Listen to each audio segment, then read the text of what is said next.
Welcome to another episode of Frighternity. I'm your big brother Sean, And I'm your little brother Danny. and on this podcast, it's time to pop open some champagne because this is the first episode we've recorded since launching. Yeah, it's we've been working on the podcast for about a month, and we had a couple delays, but we are finally launched. We've been looking forward to this day for a while, and we're excited to keep going, keep the train rolling.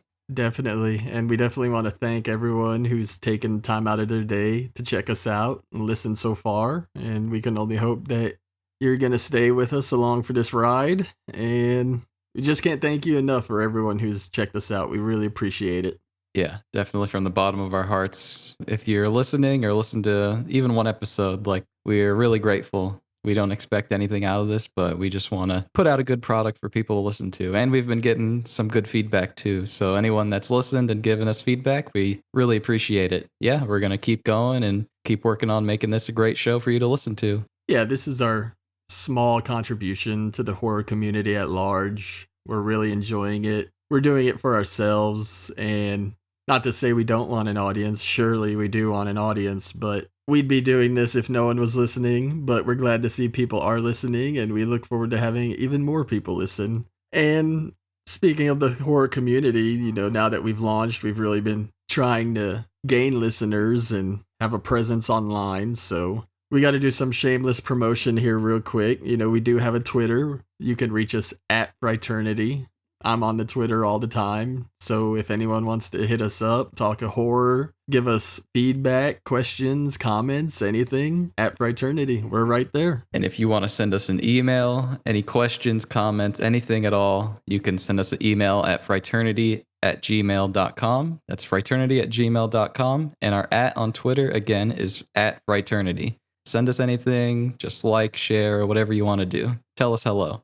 All right, now that we got that out of the way, I want to talk about the Mom and Pop VHS horror collection. Another story time. Story time indeed. In the first episode, we started talking about finding the mom and pop video stores that were selling their movies. And I briefly mentioned that when I started collecting the VHS horror films, I wanted to recreate the mom and pop video aisle of horror. I called it my mom and pop VHS horror collection. Back then you could get horror movies on VHS brand new, but it was expensive, as everything is. I wasn't made of money. I was a teenager. I definitely didn't have a lot of money to spend on these movies. And I decided to make a rule. When I went to this video store, they were selling their movies 2 for $10. So I said, okay, perfect. Rule number 1 is every film has to be used.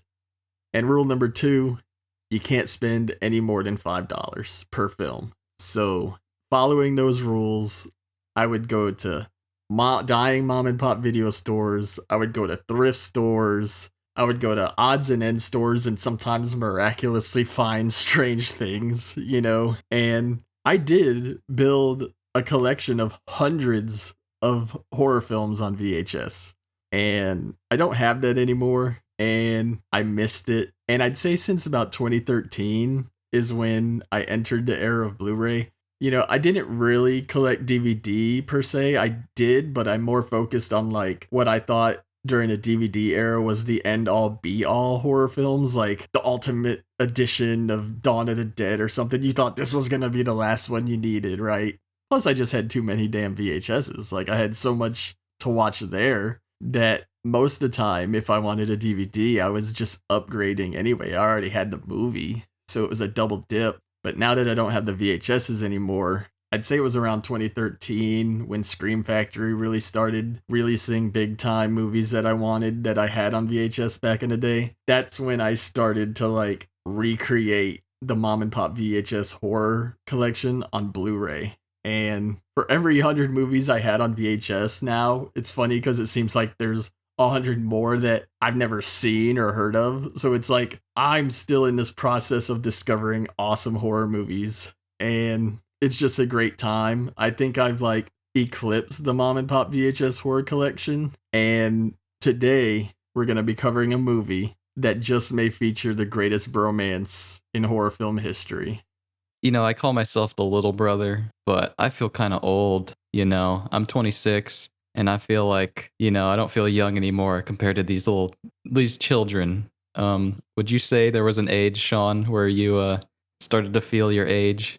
I think I'm still looking for it. Well, anyway, what I'm getting at is that we're all fast approaching death, right? Sure. But what if there was a way to conquer death? That question will be answered in the movie we discussed today. What happens when you conquer death? And what are the consequences? We're going to be talking about none other than Re-Animator. And are those consequences scary or hilarious? Debatable. We will we will find out. Yeah. So, we're going back to ZM Video, and I found this copy of Reanimator there, and it just looked like a brilliant gore film. Plus, if you look at the VHS box art for this movie, you have like this stock promo photo of Herbert at his desk with the reagent, and there's the severed head of Hill on the desk, and the creeping, decapitated body coming up behind him. And we talk a lot about being a kid and getting into horror. Decapitation is definitely like a bell ringer. Like, who doesn't love a good decapitation when you're a kid looking for like gore, or just looking for thrills and chills? And there's so much decapitation on this VHS box. Like, even the two promo photos on the back all feature Dr. Carl Hill. So it's a movie I had to grab, obviously. Also, I grabbed it because it said unrated cut. Now, I found out that when this hit VHS markets, it was released in an R-rated and unrated cut because they didn't know what video stores would want to carry which version. And luckily, ZM had carried the unrated cut. And so when you're a kid and you see unrated, you're about that life. Oh, yeah. So I picked it up, watched it numerous times. Such a good film. I remember showing all my friends this movie. It's just been a classic through the ages. I mean, I think I'd have to put it in my top 10 all time. I remember you had a shirt of Re-Animator, right? I did, yeah, I sure did. Because Sean had just a whole wardrobe of either horror movie t-shirts or like obscure band shirts. And I saw all this stuff when I was like a kid, and Sean's in his mid-20s and I'm like 12, 13, and I'm getting exposed to all this like gore on his shirts. But Re-Animator, that one always stuck in my head for some reason, just the shirt that you had of Herbert West. I almost forgot about that shirt, to be honest. Like, I'm so glad you reminded me of that because that was an awesome shirt. I think I found that shirt on a bargain rack somewhere. And I remember that shirt because it was huge. It was like a 2X because it was the only one they had. And just, I would wear that with my black shorts and black shoes and just be all blacked out in Re-Animator. Yeah, let me paint a picture for how Sean would dress. Black pants, he's got his horror movie t-shirt. He's got long black hair. Well, it's shoulder length, but it's long. And you used to wear these fingerless skeleton gloves. Yes, I'm going to bring these up. Oh, no.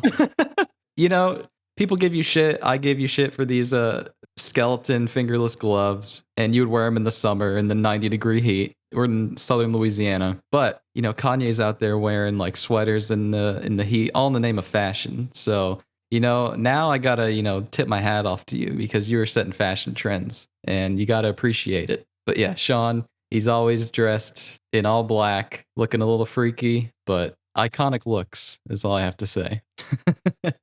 Keep your eyes peeled, folks.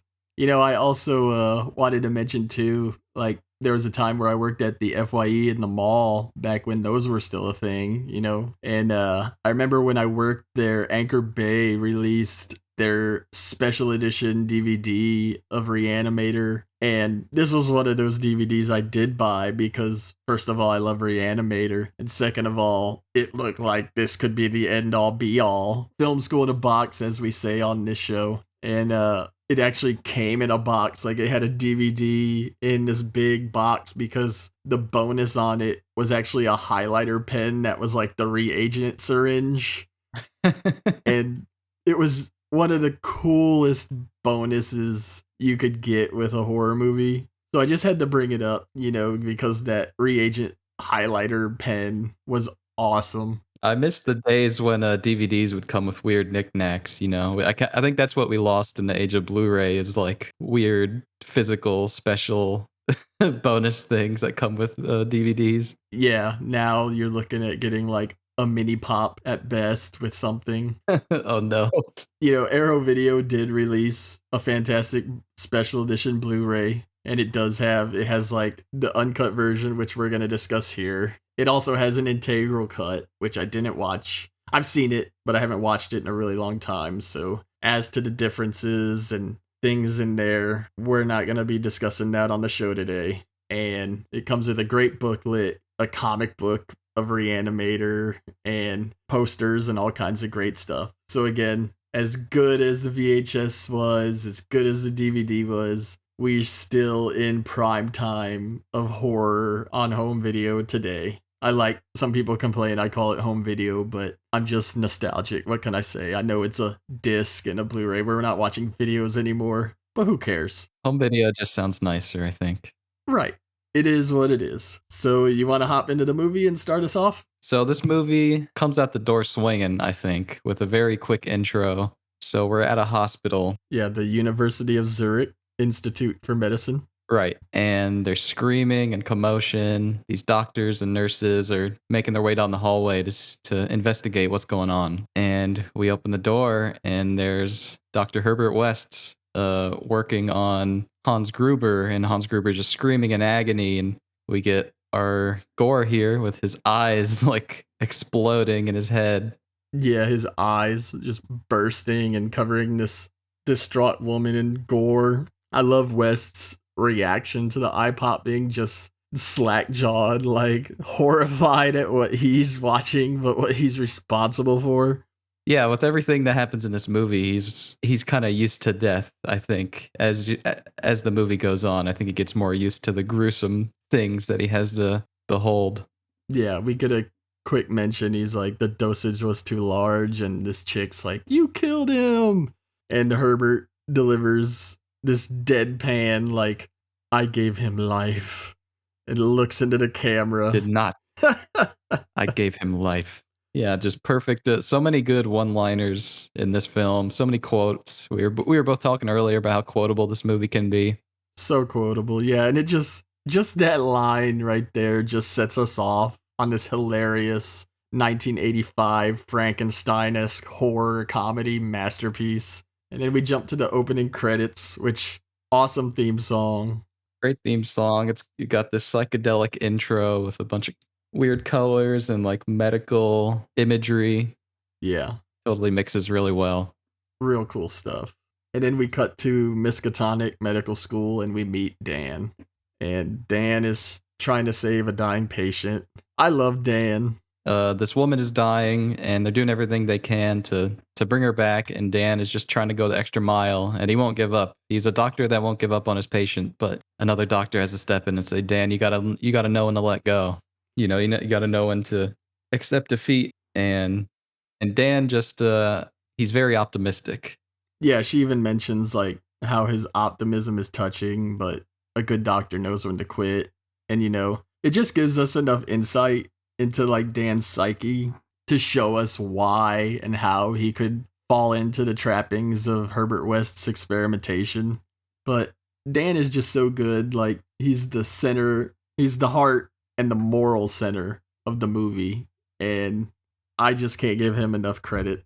So then he's taking the stiff to the morgue. We get a funny bit with the arm of a corpse continuously like falling in his way. Yeah, I really like the bit when he moves the arm because it's in his way, trying to put the body in the freezer. Then he gets it past it, and then it falls right back down.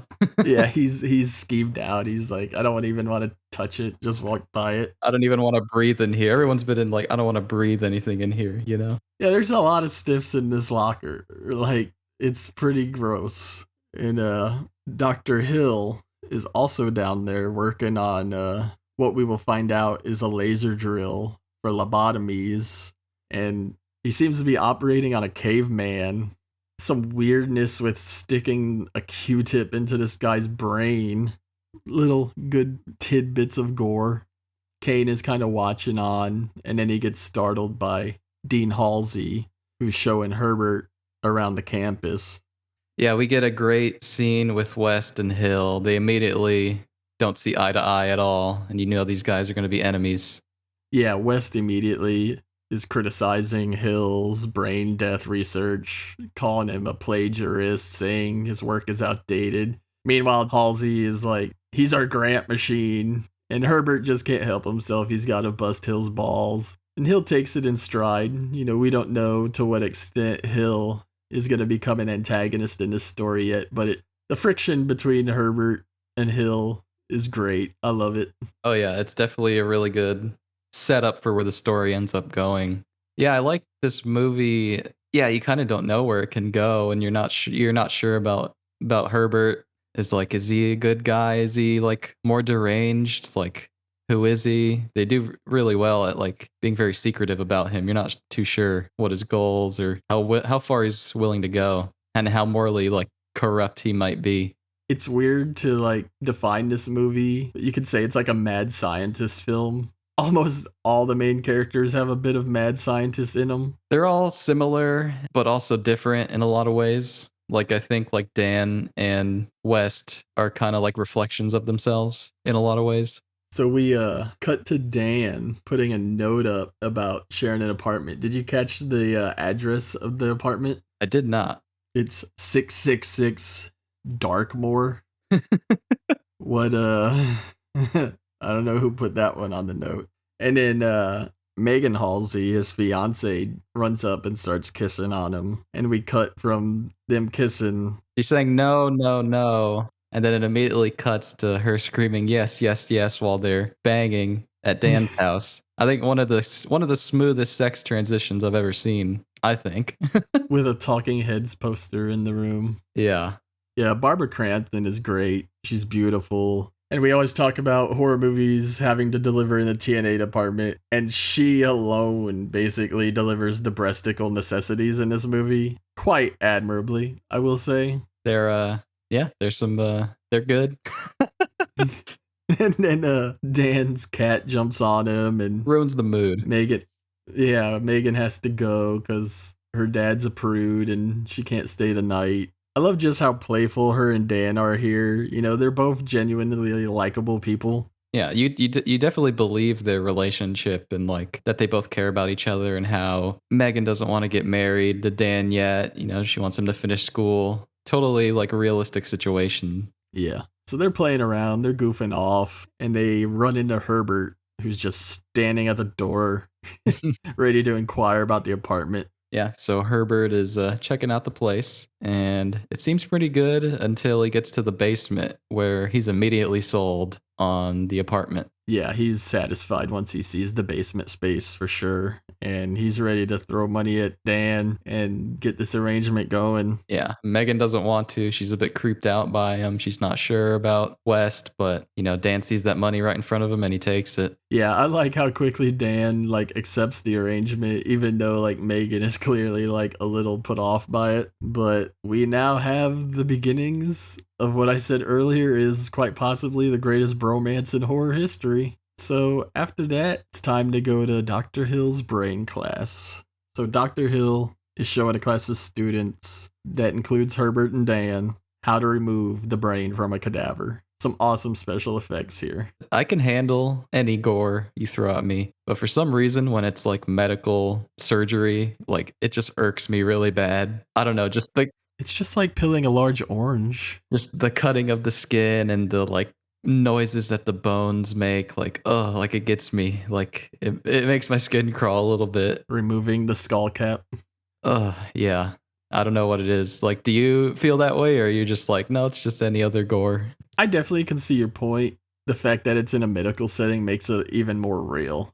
So, like we said earlier too, we have established that Herbert thinks Hill's work is outdated, that he's a plagiarist of Gruber. And Hill really like pushes his points during the class, like almost directing it towards West, and West responds with snapping his pencils. I love this scene. I feel like this has got to be iconic. The pencil snap, right? Oh yeah, and you know what else cracked me up is like Dan is in the background of Herbert shots, just looking on, like what the hell is going on here?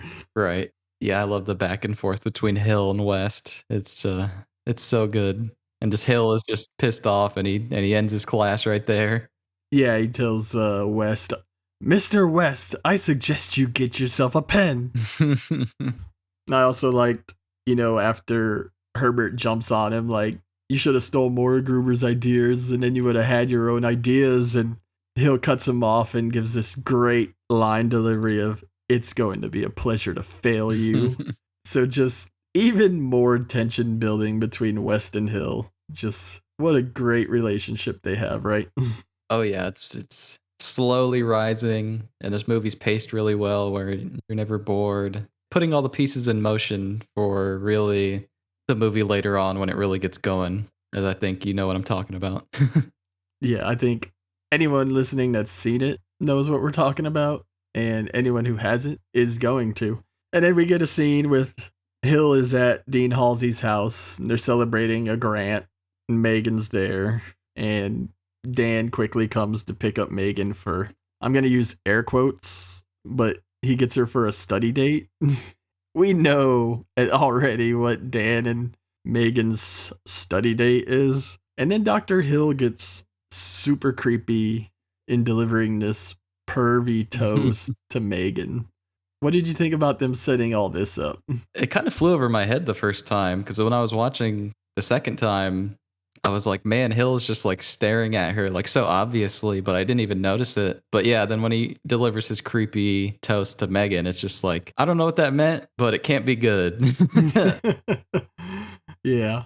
So at the air quote study date, Dan is trying to get fresh, but Megan is a little uncomfortable about the new living arrangements with West. Yeah, she can't get in the mood because she knows West is there, and she still doesn't like that he's there. They notice that Rufus, the cat, Dan's cat, is nowhere to be found. So they start snooping around the apartment to look for Rufus. And Megan goes into West's room. She looks in the fridge. The fridge is glowing with this green aura. And she opens the fridge, and inside is a dead Rufus. And what we will come to find out is the reagent.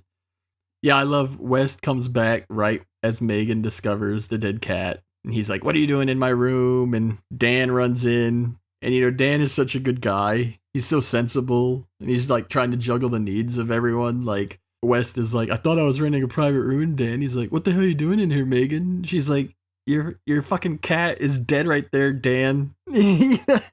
Yeah, and then West is trying to talk to Dan, and Dan's like, shut up. I love that. I love his reaction to the dead cat, because he's like, yeah, that line is shut up. Like, yeah, he's like in shock, just like he can't believe it, and then starts to question West. I love the line like, why didn't you tell me? And then West is like, what do you want me to do, Dan? Leave a note? Cat dead, details later? Yeah. Oh, yeah. Brilliant line. And we got to put ourselves in 1985 where there's no cell phones or things like that, too, to really appreciate this scene. Yeah. And I just like how you can kind of interpret it. You still don't know, like, did Herbert West really kill this cat, or is he telling the truth? And, I think we learn our answer later, but, yeah, for now, it's a bit ambiguous. Megan definitely thinks so. And Dan still snooping, like he finds the reagent and he's like, what's this? And Herbert uses Dan and Megan's relationship to kind of nip it in the bud. He's like, look, that's none of your business, just as it's none of my business that you're banging the dean's daughter. So everything kind of wraps up there. And we cut to later in the night, and Dan is startled awake by the rabid wails of a feline. Yeah, so Dan thinks there's a burglar, an animal in the house or something, and he goes snooping around to try and find what this sound is coming from, and he stumbles down to the basement, and West is getting attacked by a reanimated Rufus. Yeah, this is the first brilliant scene of slapstick in the movie. Herbert's just getting mauled. He's got the cat just over his entire back, and he's screaming and bumping around. The light in the basement has been hit, so it's swinging around. Even though this scene can kind of be played for comedic effect, it still has a lot of good tension with, yeah, like you said, the light is swaying, so we don't get to see everything that's going on. And you haven't seen West this vulnerable this whole time. He's been like this very stoic personality, and he's like, get this cat off me. Yeah, he's pretty clawed up too. And once the cat gets off of Herbert, they're like, Dan's got a baseball bat and Herbert's got a croquet mallet, and they're smashing everything trying to get the cat. It's so funny, but like you said, there's still good tension there. Like, they're like, it's over there, it's over there. And then suddenly this cat just leaps at Dan and somehow knocks him across the room. And I guess he caught the cat at the same time, and he just throws it and smashes it against the wall. And that's when the realization sets in that that's Rufus. I love when the cat smacks against the wall and you just see like a little giblet fall, like hang on the wall for a minute and fall.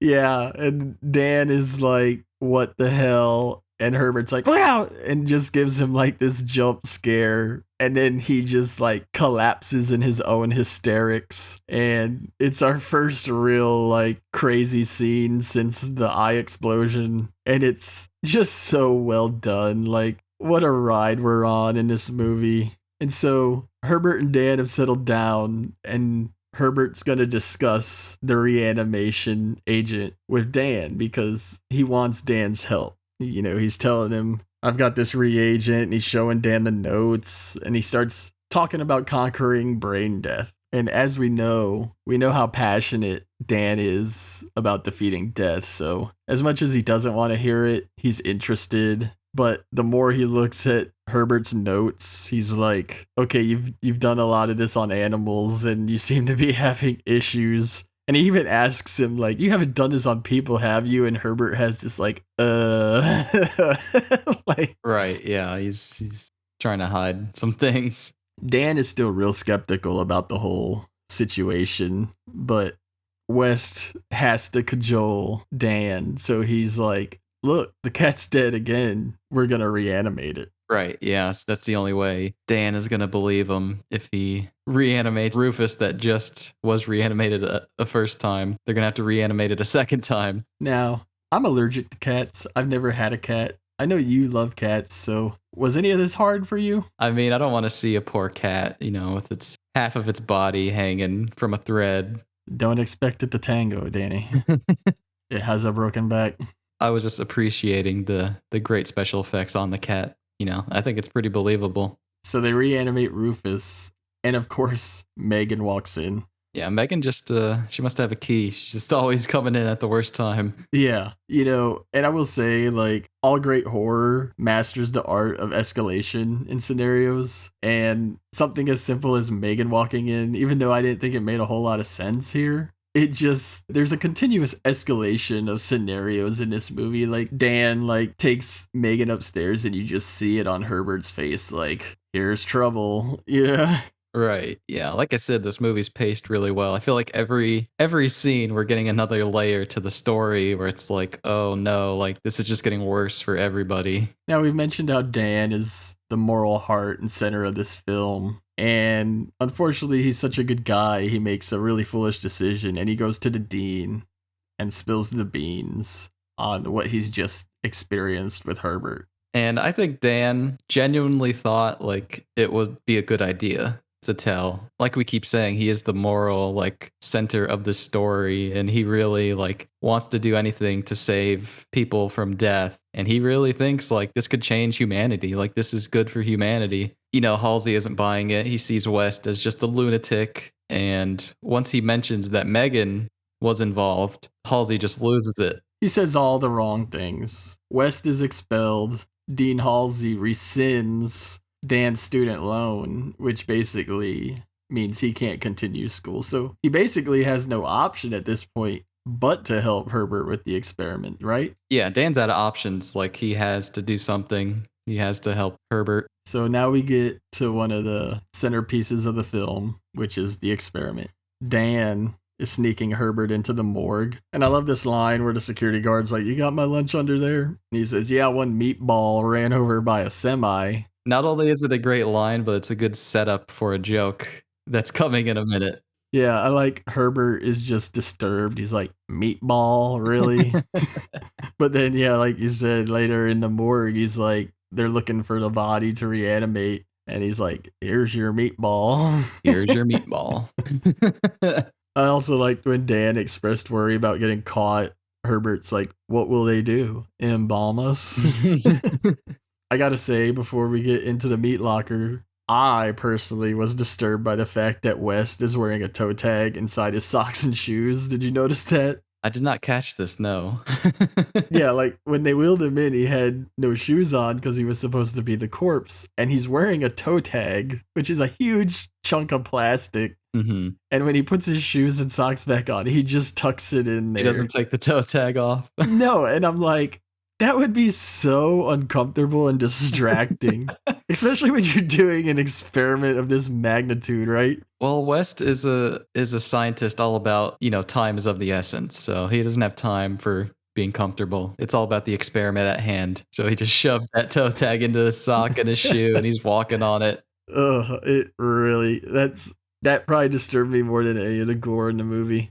But yeah, they're looking for a corpse to reanimate. They need a human subject, and all they really want is like a conscious reaction so that they can warrant what they're doing. Right, yeah, they just need proof that this works. We're not crazy, and and Dan can be a doctor again, and Wes can prove his theories and his experiments. Yeah, so they find one after going through the morgue and just listing off all this crazy shit that's happened to these dead people. Yeah, there's people with like a headshot, the malpractice, heart problems. Yeah, but they find a John Doe and he's in seemingly perfect physical condition. Yeah, don't they say he like just collapsed and died or something? Yeah.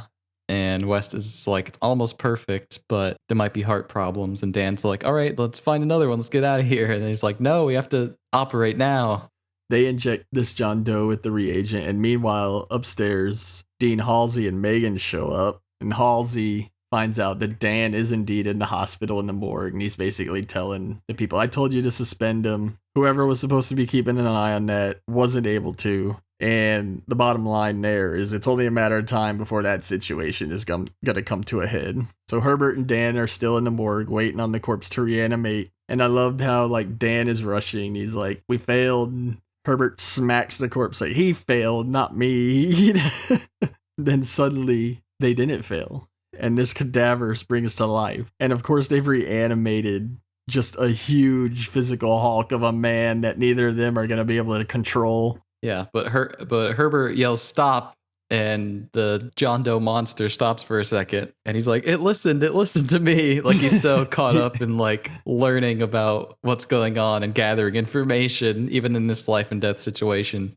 Yeah, meanwhile, it still has pretty much been just manhandling them. And then Halsey's at the morgue, the meat locker door. And this brute busts through the door and just crushes him, bites his fingers off, throws him against the wall, and is just ravaging Dean Halsey.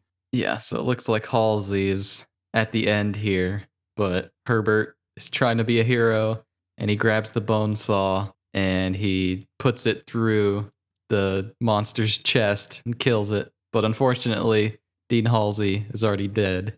But not in this reality. You know, that's... being dead in this reality is only a mild annoyance, Danny.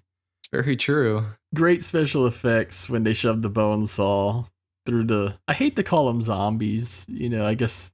Because to me, it's not really a zombie movie. They're just reanimated corpses. But I bet if you look up zombie, the definition would be reanimated corpse. Right. You're right. It's right on the nose, but it just doesn't feel right. But the brute is down. Halsey's down. Dan is basically down because he's entering a state of shock, and Herbert's dragging Halsey over. Like, he's like, dude, this is the freshest specimen we got. We gotta operate now. Like, yeah, he even throws in the fact that this is the freshest specimen we'll have apart from us killing somebody ourselves, which says so much about Herbert. Yeah, like I said, he's just completely undeterred by death. He's just ready to move on. You know, he is not fazed by death one bit. He believes wholeheartedly that he can conquer death. He's at least on the way to conquering it. And he tells Dan, we can bring him back to life. And that Dan goes, oh yeah. You know, he's back to helping. Yeah, he kind of realizes the situation he's in. Like, oh yeah. Yeah, so now, while they're reanimating Dean Halsey, Megan, who has been under a watchful eye upstairs, now she's making her way down there. So again, we're just in the midst of escalation after escalation here. Herbert slams his hand down on the slab that Halsey's on, and Dean Halsey's eyes pop open, and he is indeed awake. Now, we didn't talk about how they kind of mentioned that the big brute that they had reanimated was kind of like brain dead. Like, they were like, maybe he was dead too long, and we just reanimated certain parts of him. And I guess there's some truth to that because Halsey, while he's not not himself anymore, he's definitely a little more cognitive than the John Doe was. He's able to control himself, I think. The John Doe is just like, and Rufus too, they're both like acting purely on instinct. They even say that, they're just acting purely on instinct and they think they're in danger, so they're just going crazy. But yeah, Halsey can kind of understand and recognize people. Like he chokes Dan when he hears Dan's voice because he's so fucking pissed off at him. Yeah, he's choking them both out. And Megan and this inept security guard show up, and Herbert and Dan are kind of able to like lay the blame of everything on Dean Halsey and get away with this experiment. Yeah, I love Dan is just completely in shock, and the security guard is calling the cops. Herbert covers Dan with his coat, and he's like, "Shh, it's gonna be okay."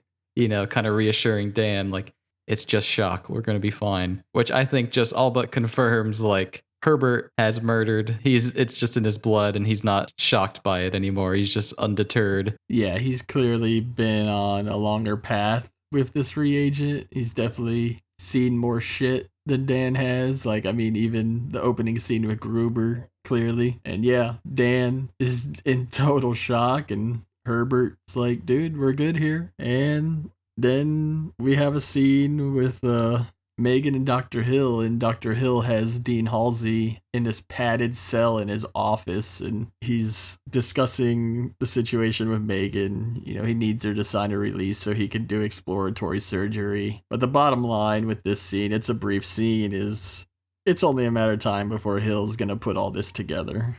And meanwhile, Hill is still creeping on Megan, like just can't help himself. We really get a sense of how obsessed he is with Megan, pulling all the disgusting sex pervert moves. Yeah. And, Megan's holding up as well as she can. And then she goes home. And of course, good guy Dan is there. He's totally distraught. He's been waiting for Megan. And she confronts Dan. She's like, what did y'all do? And Dan is just all too willing to give her the truth. He's like, he's not crazy, he's dead, he's like, I'm gonna tell Megan everything. That's just who Dan is. He's very admirable. Yeah, he's a great guy. He always takes the high ground and does what he has to, even if it means ruining a relationship. I think he's trying to save his relationship here, but he's in over his head. He let his drive for science kind of get the best of him here, which you can't blame him. Again, I think everything he's done has been admirable, but he definitely just kind of fell into West's trap. Yeah, definitely. The pace of this movie really starts to pick up here, and we immediately cut to the basement where Herbert's working, and Hill comes down there to confront him, and he has figured out what's going on, right? Yeah, at this point he knows, and he wants Herbert's discovery for himself. Hill wants to take all the credit, and he does a good job of making West really seem powerless in this scene. Well, we don't discuss like behind the scenes here, and one thing that I learned though is, or I've known just because I've known this movie for so long, is there was a subplot at a certain point that's in the integral cut that features Dr. Hill is like a mesmerizer. Like he has that ability of mind control kind of. And it's not really present in the unrated cut, but you definitely see some of it in this scene. And then it definitely plays a bit of a role later on. But I think it deserved a mention because he does like stare down Herbert, and he's like very imposing and like mesmerizing him. Like, you will tell me everything. You will give me your notes. And you can see West like under that hypnotic spell in the scene. Yeah, I think I mean, that's interesting. I didn't know that, but it sounds like it would be a little too much for this movie. I think this movie is a lot better when it's a little more grounded. I don't know why Hill would have these mesmerizing powers. Yeah, I mean, it makes more sense to like, they do discuss like the will in the brain, and we are gonna get a little further into the movie with lobotomies and him being able to control the corpses, and that's all well and good. I don't think any further mesmerizing techniques or antics needed to be present, but it's just funny that scene almost seems to be like a holdover of it. I think it works either way. Like I said, I just felt like, Herbert's just kind of at a loss at what to do. Like he's kind of he's kind of cornered in that scene. Yeah, it definitely works both ways. So Megan and Dan are breaking into Hill's office. We don't see much yet. We jump back into the basement, and Wes distracts Hill by showing him the reagent mixed with the dead cat tissue under a microscope. And while Hill is checking that out, Herbert sneaks him with the shovel to the dome. And Hill's on the ground, and West starts chopping his head off, I guess, with the shovel. Yeah, it's decapitation by shovel. I like he throws in the line plagiarist.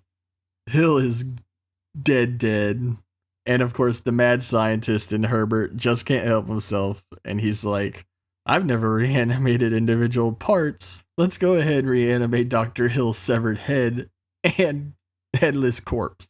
He has to know. He's on the endless journey of knowledge, Herbert. And yeah, he gets himself in a sticky situation here when Hill comes alive and he's like, I'm Herbert West. Like, and then Hill is starting to say something and he says, you bastard.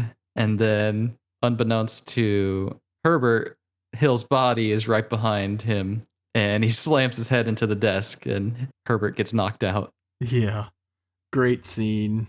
I freaking love Dr. Hill. Yeah, he's great. He really sells it as just like this asshole. And then, like, what a unique movie where you get to see the asshole villain die a gruesome death, but then also come back to life and like wreak havoc on our characters. What a challenge it had to be to play the last half of this movie as a severed head.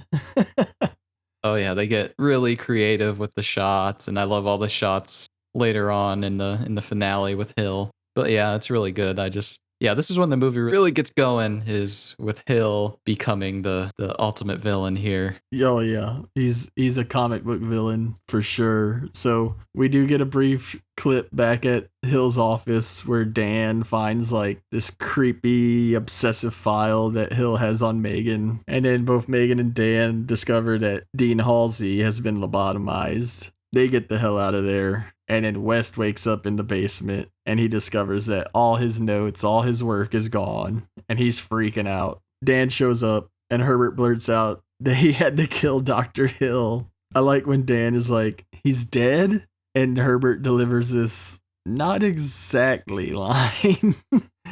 And Dan is just at his wit's end here. He's like, this has to stop. Yeah, Dan is just like, are you serious? Like, damn it. Like, yeah, I just love Dan's emotion in this scene where he just wants it to be over, but it's not over yet. He's got to keep going.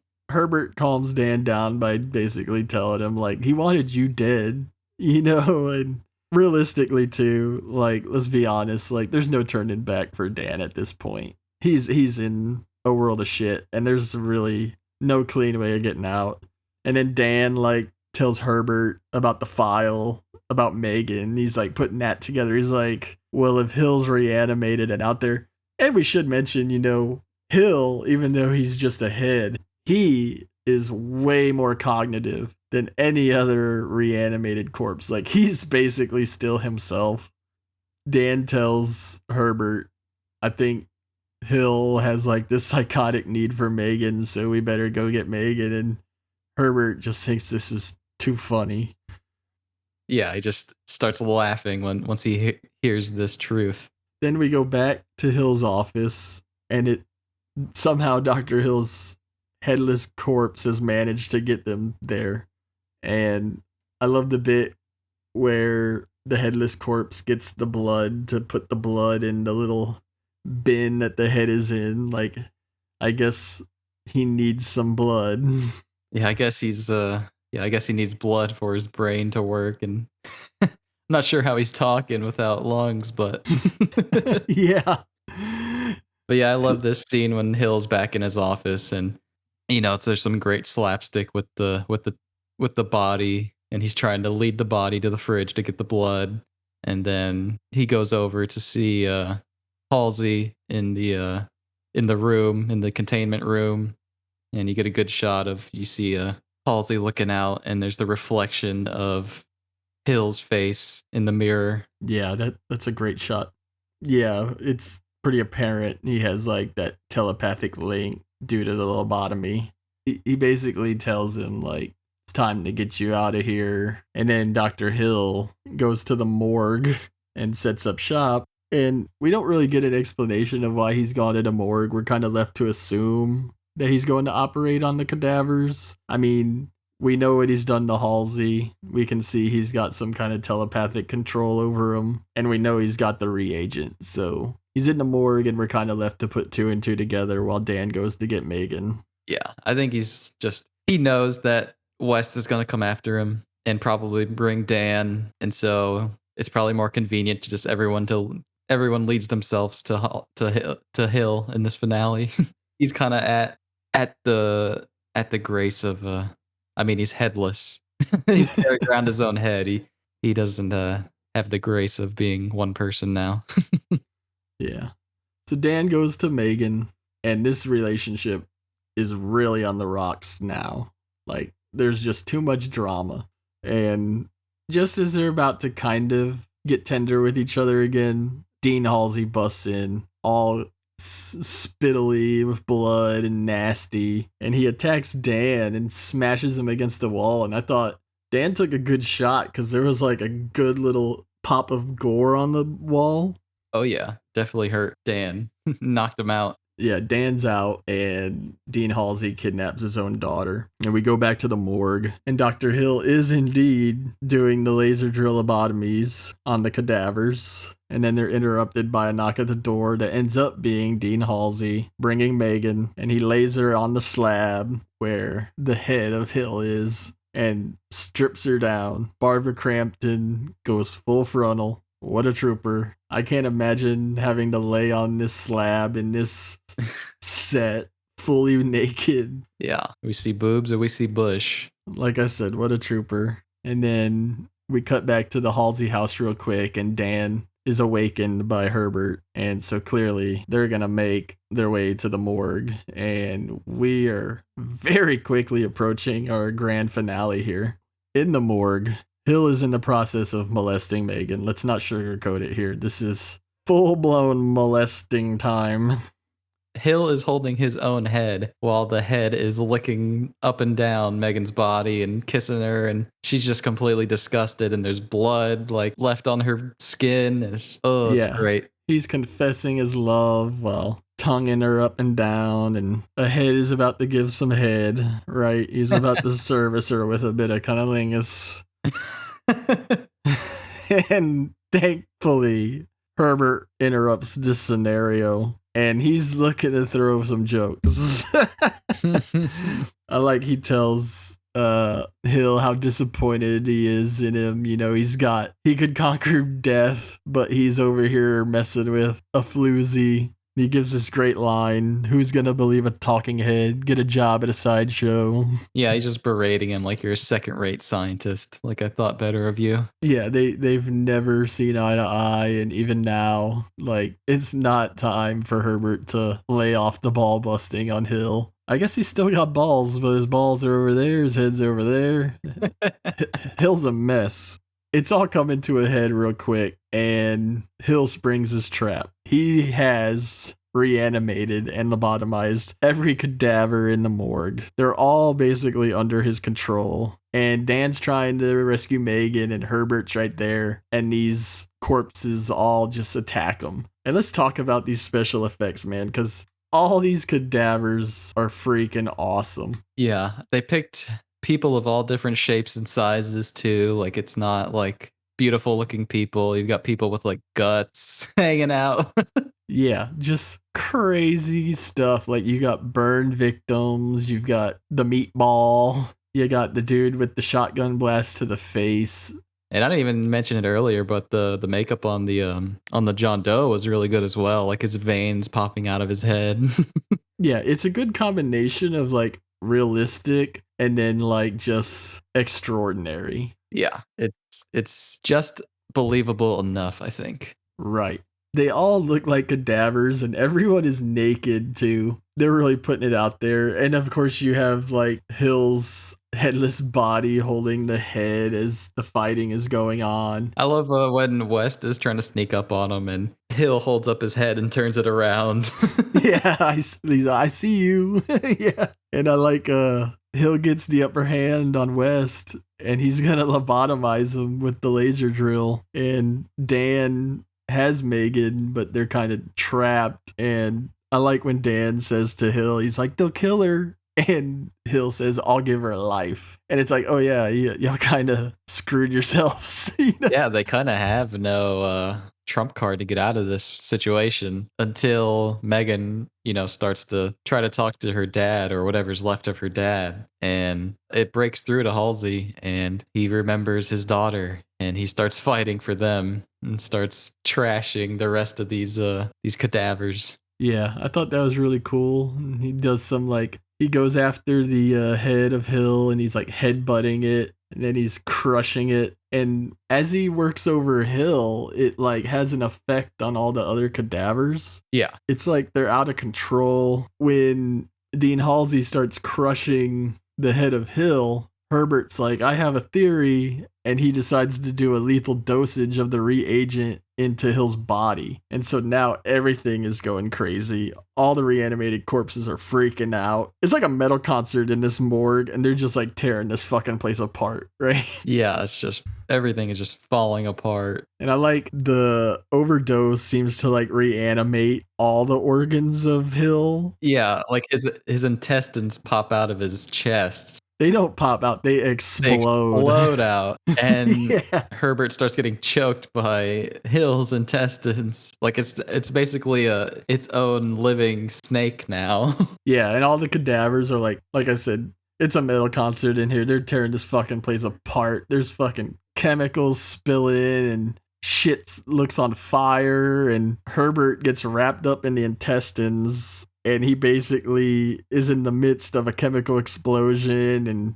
Halsey gets ripped to shreds by the other cadavers at this point. Megan and Dan are making a run for it and Herbert's disappearing in a trail of smoke and entrails and he tosses his notes out to Dan like, take the work. And Dan does take the work as him and Megan make their escape.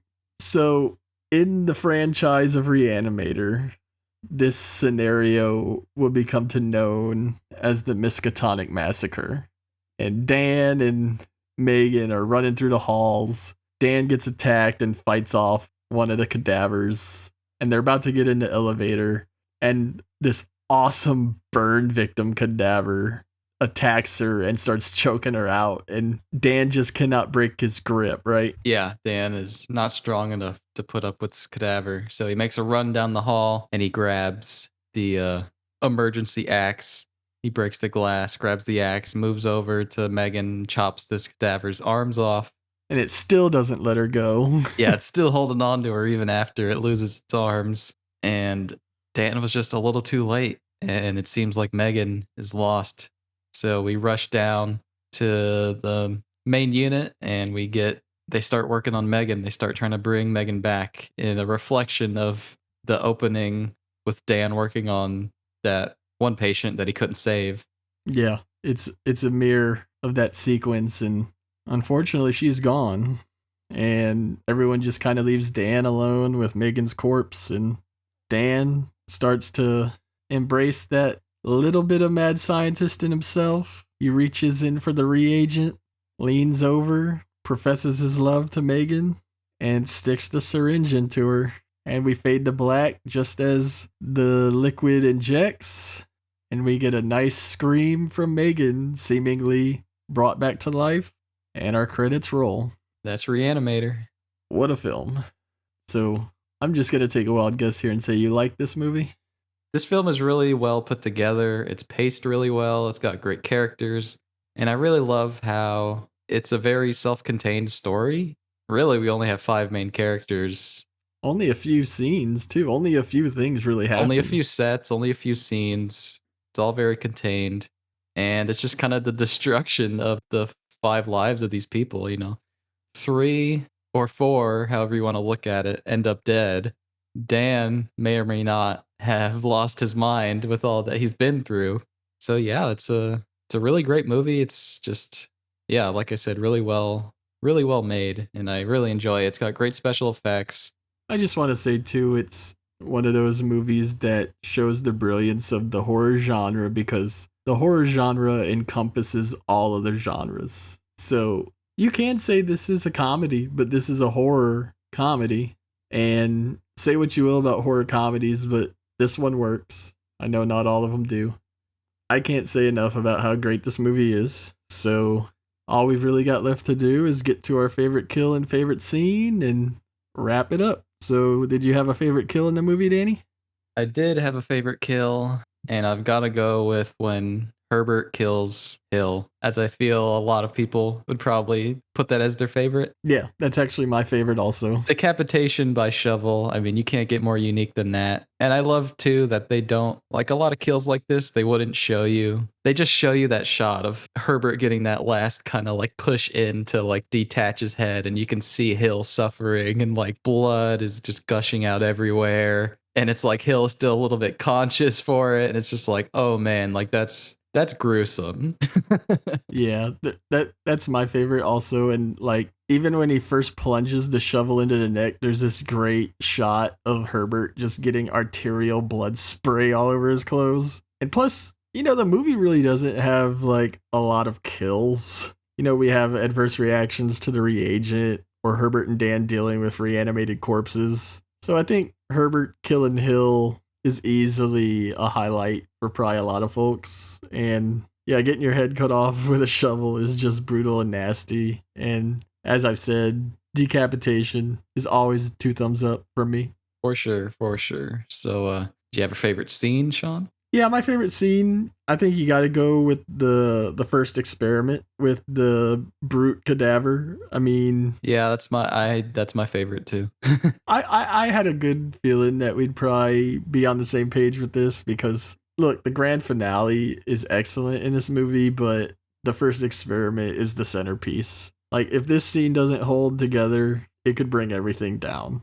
For the most part, we're already along for the ride at this point, but if they drop the ball there, it could have really ruined the rest of the movie. Yeah, you still don't know like what's gonna happen yet with the movie with the John Doe experiment. So it's all shocking. It all comes to a head really quickly, and the stakes slowly start to raise. And I think why maybe it overshines the finale a bit is because the finale kind of gets like absolutely bonkers by the end. Like you said, a metal concert and just everything is going wrong. Whereas Right. the John Doe experiment is a little more subdued, and it really builds some tension, and it's Yeah. like it keeps building on itself. It's like, oh shit, like Dan and Herbert are in trouble. Oh shit, here comes Dean Halsey. Oh shit, Dean Halsey's dead. Okay, let's reanimate him. Oh shit, he's attacking us now. Like it just keeps building, and it's just so perfectly crafted.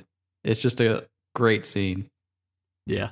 I can't say it any better than you just said it. I think you said it perfectly. And all I'll add is like, I already said I think this movie is in my top 10, but I think The Experiment is easily one of like the best scenes in horror history in general. Like if you want to take a scene from a movie and say like this is one of the best horror film scenes, I think the first experiment is right up there with the best of them. The only thing I'll add is, I've talked numerous times about horror sequence escalation, and like you were basically putting it, it just nails it.